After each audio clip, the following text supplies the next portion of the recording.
உன்னை காண பல கோடி இங்கு வாரி இறைக்கிறார்கள். எளிதாக உன்னை சேர இங்கு யாரு நினைக்கிறார்கள்?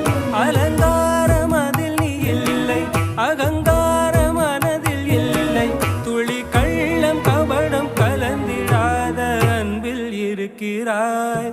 உணர்ந்தே